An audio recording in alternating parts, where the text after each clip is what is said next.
Grace ചേച്ചി സംശയിച്ച സത്യവാ. അച്ഛൻ തന്നെ ലെറ്റർ എഴുതിയത്. അത് ഞാൻ അന്നേ സമ്മതിച്ചാണല്ലോ. അതന്നെ ഞാൻ ചോദിക്കുന്നത്. അത് ആർക്ക് എഴുതിയതാന്നും കൂടി നിങ്ങൾ പറഞ്ഞാൽ മതി. ഞാനേ അവരോട് പോയി ചോദിക്കാനൊന്നും പോണില്ല. നിങ്ങളൊന്ന് നിർത്തിക്കേ. അച്ഛാ, ഇതിനുള്ള മറുപടി ഞാൻ പറയണത് അച്ഛൻ പറയും. വേണ്ട വേണ്ട വേണ്ട, ഞാൻ തന്നെ പറയാം. എന്റെ വൈദ്യ കേൾക്കാൻ വേണ്ടിട്ടല്ലേ ഇരിക്കുന്നത്. അതിനെ അവരുടെ പേര് ഇങ്ങോട്ട് പറഞ്ഞാൽ മതി. എന്തുട്ടാ, മിനിന്നാണ് ജ്യോതിന്നാണ് എന്താന്ന് വെച്ചാൽ നിങ്ങൾ പറ. ഞാനൊന്നും പറയാൻ പോണില്ല ആരോടും. അതെ, എല്ലായിടത്തും കൂടി ഞാൻ ഒരു സത്യം പറയാം.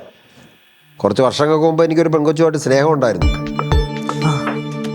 സ്നേഹം ഉണ്ടായിരുന്നു മാത്രമല്ല, ഇപ്പോഴും സ്നേഹമുണ്ട് കേട്ടാ. അവൾക്ക് കൊടുക്കാൻ വേണ്ടിയിട്ടാണ് ഞാൻ കത്തെഴുതിയത്. അതിനെ ഞാൻ ചോദിച്ചേ, അവളുടെ പേര് ഇങ്ങോട്ട് പറ. ശാലിനീന്ന, മിനിന്ന, ജ്യോതിന്ന എന്താന്ന് വെച്ചാൽ ഇങ്ങോട്ട് പറയും. ഞാൻ അവളോടൊന്നും ചോദിക്കാൻ പോണില്ല. എടി പോത്തെ, ആ കൊച്ചിന്റെ പേരാണ് ഗ്രേസി. ഗ്രേസിയാ? ഏത് ഗ്രേസി? കല്ലറ ഗ്രേസി. അതാരാ? അത് ഞാനല്ലേ. നിന്നെ അല്ല ഞാൻ പിന്നെ വേറെ ആരാടി പ്രേമിച്ചിട്ടുള്ളത്? എന്റെ ജീവിതത്തിൽ ഞാൻ ആകെ പ്രേമിച്ചിട്ടുള്ള ഒരു പെണ്ണാണ് ഗ്രേസി. അപ്പൊ മറ്റേ 3 പെണ്ണുങ്ങളാ? ഏത് 3 പെണ്ണുങ്ങള്? അല്ല, സ്കൂളിലെ 3 പെമ്പിള്ളേര്. എടാ, അത് സ്കൂളിൽ പഠിച്ചപ്പോ ഉണ്ടായതല്ലേ. അതൊന്നും സീരിയസ് പ്രേമൊന്നുമല്ല. അതൊക്കെ അപ്പോഴത്തെ പ്രായത്തിൽ തോന്നിയ ഓരോ തമാശകൾ. നിനക്കൊണ്ടായിട്ടില്ല ഇതുപോലെ ഓരോ പ്രേമങ്ങൾ? അല്ല, ഇന്നലെ രോമാഞ്ചൊക്കെ ഒറ്റ അടി വെച്ചെന്താണ്ടല്ലോ. നിനക്ക് ഇതുപോലെ സ്കൂളിൽ പഠിക്കുമ്പോ പ്രേമങ്ങളൊക്കെ ഉണ്ട്. ശ്രീകുട്ടി എന്നാ അവളുടെ പേര്? ശ്രീകുട്ടി ഒന്നല്ല, ദിവ്യാക്കെ. അപ്പൊ നിങ്ങളുടെ ലിസ്റ്റിൽ വേറെ ആളുണ്ടല്ലേ? എന്റെ പൊന്നോ, നിങ്ങൾക്കൊന്നും നിർത്താമോ? നിങ്ങളുടെ കാര്യമല്ലല്ലോ ഇവിടെ ചർച്ച ചെയ്യുന്നത്. രണ്ടുപേരും ഉണ്ടായിരുന്നേ. എല്ലായിടത്തും കൂടി ഞാൻ ഒരു സത്യം പറയാം. എന്റെ ജീവിതത്തിൽ ഞാൻ ആകെ പ്രേമിച്ചിട്ടുള്ള ഒരേ ഒരു പെങ്കൊച്ചാണ് ഈ ഗ്രേസി. അപ്പൊ പപ്പ കത്ത് എഴുതിയത് മമ്മിക്ക് കൊടുക്കാനായിരുന്നല്ലേ? പിന്നല്ലാതെ വേറെ ആർക്കും വേണ്ടി ഞാൻ പ്രേമലേഖനം എഴുതണം. പക്ഷേ ആ കത്ത് എനിക്ക് തന്നതായിട്ട് എനിക്ക് ഓർമ്മയില്ലല്ലോ. നിനക്ക് എങ്ങനെ ഓർമ്മ വേണം? കത്ത് നിനക്ക് തന്നാലല്ലേ ഓർമ്മ ഉണ്ടാവുള്ളൂ. അന്ന് പ്രേമം തോന്നിയപ്പോ ബഷീറിന്റെ ഡയലോഗ് എല്ലാം കൂടെ കൂട്ടിച്ചേർത്ത് ഞാനൊരു കത്ത് എഴുതി. പക്ഷെ നിനക്ക് തരാനുള്ള ധൈര്യം എനിക്കുണ്ടായില്ല. ഞാൻ സൂക്ഷിച്ചു വെച്ചു. അത് അപ്പോഴേ അങ്ങ് പറഞ്ഞിരുന്നെങ്കിലോ? എപ്പോ? ഇത്ര പ്രശ്നം ഉണ്ടായപ്പോഴെങ്കിലും. പ്രശ്നം ഉണ്ടായപ്പോ അത് മനസ്സിലാക്കാനുള്ള ഒരു സാഹചര്യം തരുന്നില്ല. ഇത്രയും നാൾ എന്നോട് ജീവിച്ചിട്ട് എന്നെ മനസ്സിലാക്കാൻ പറ്റില്ലെന്ന് പറഞ്ഞാൽ പിന്നെ ഞാൻ പിന്നെ തോന്നി. ഇനി പിന്നെ ഒറ്റ വഴിയേ ഉള്ളൂ. സോറി പറഞ്ഞിട്ട്. സോറി ചായ. ശരി, തൽക്കാലം ഞാൻ ക്ഷമിച്ചു. അപ്പൊ പ്രശ്നങ്ങളൊക്കെ ഒത്തുതീർപ്പായല്ലോ. 6 വർഷം? എന്ത് പ്രശ്നം? ഞങ്ങളെ പോലും ഒരു പ്രശ്നമല്ലേ ഗ്രേസി? ഒരു പ്രശ്നമില്ല. എനിക്കിപ്പോ സമാധാനം.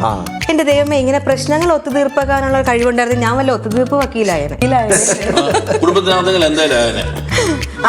എന്തായാലും പ്രശ്നങ്ങളൊക്കെ സോൾവ് ആയ സ്ഥിതിക്ക് രണ്ടുപേരും കൈ കൊടുത്തേ.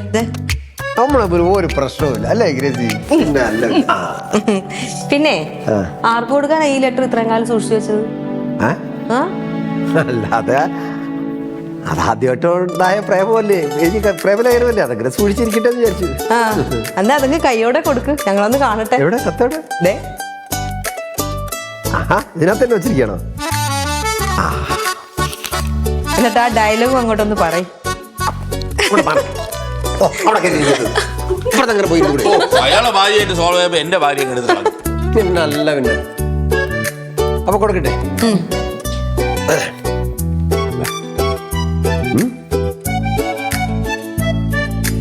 പ്രിയപ്പെട്ട എൻ്റെ ഗ്രേസി, ജീവിതം യൗവന തീഷ്ണവും ഹൃദയം പ്രേമസുരഭിലവുമായിരിക്കുന്ന ഈ അസുലഭ കാലഘട്ടത്തിൽ എൻ്റെ ഈ പ്രിയ സുഹൃത്ത് എന്ത് ചെയ്യുന്നു?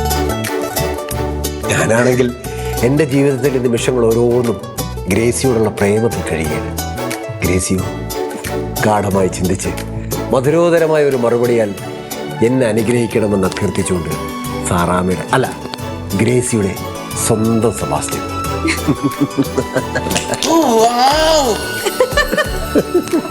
ഹാപ്പി ആയില്ലേ? ഹാപ്പി. നിങ്ങൾ ഹാപ്പി അല്ലേ? പിന്നെ എനിക്ക് ഇത്രയും മനസ്സിലാകത്തോണ്ട് ഞാൻ ചുമ്മാ ഇരിക്കരുത്.